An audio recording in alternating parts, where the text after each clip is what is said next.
So this is your guy for the future. This is who your guy is. It's the first signing of the Ole Gunnar Solskjaer era. But guess what? Manchester United don't need guys for the future right now. They need people that can come in and step on the field and make a difference. And unfortunately, as good a prospect as Daniel James is, he's not doing that. Yeah, this seems to be way below the radar of the marquee signing you suggest. It is. But again, it's the first week of June, so there's a lot of time between now and the end of the start of the season or any transfer window for Ole Gunnar Solskjaer to make some kind of significant moves in moving Manchester United closer to the top four. I don't see them closing the gap on the top two.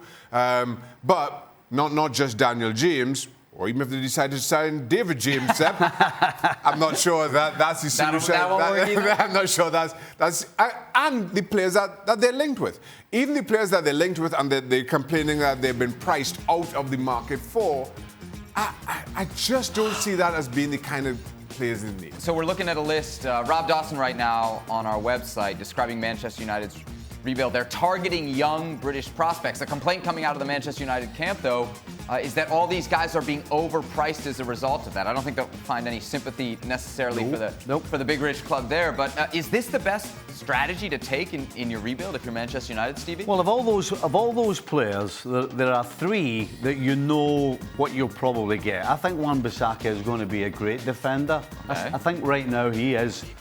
You know what you're getting from him. That's what United need. They need to know what they're going to get, plus there's going to be an upside as well. Same for James Maddison. James Maddison, for me, would be a great signing. This guy's a player. He's proven quality in the Premier League. You know what you're getting, and you can rely on him. Harry Maguire, on the other hand,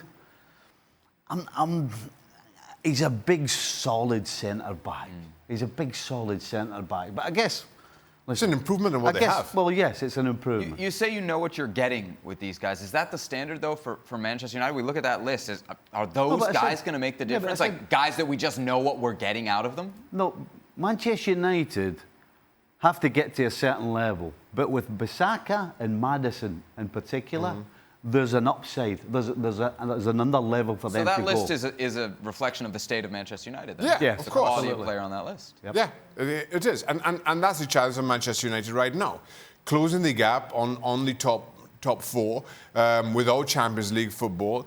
You are Manchester United. You are still a very wealthy club, which everybody recognises. You do have a player on your books who's making an astronomical amount of money that anybody who is at statement signing, as I mentioned, are going to be using Alexis Sanchez as some kind of a yardstick. That's a huge brick around their neck. So there are a lot of challenges for Manchester United, not just with these signings, but in bringing in the kind of players that they do need.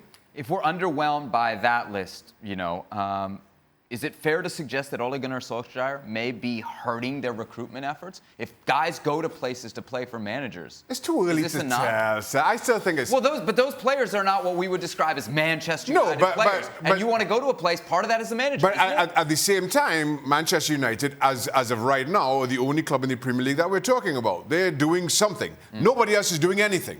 So now, if you're telling me, we signed in a bunch of young English players or British players at the very least for the future.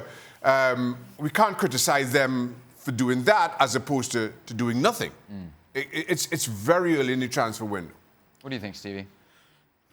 I think it does make a difference who the manager is. And I think it hurts you even more that when players don't know what the manager's capable of and you're going to, yes, it's Manchester United, but now, Manchester United in world football are maybe 7th choice in the pecking list. So yeah, both of these things matter, and certainly not having.